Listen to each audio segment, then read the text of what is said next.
So when one decides what's the best thing to do for your patients with newly diagnosed non-squamous non-small cell lung cancer, certain tests need to be done. You have to know what's the patient EGFR mutation status, what's the patient's ALK mutation status, what's the patient's ROS mutation status, and what's the patient expression of PD-L1.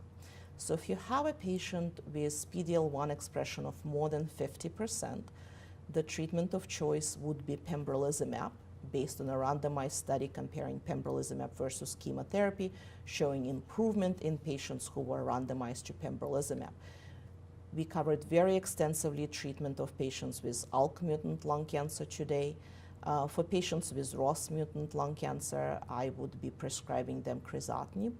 For patients with EGFR mutant lung cancer, you currently have three drugs that are FDA approved, which is erlotinib, gefitinib, and afatinib. We are eagerly awaiting the release of the FLORA study, which will be released at ESMO 2017 in September. And this is a study that compared frontline osimertinib versus approved first and second generation ALK inhibitors, looking at improvement in outcome in those patients.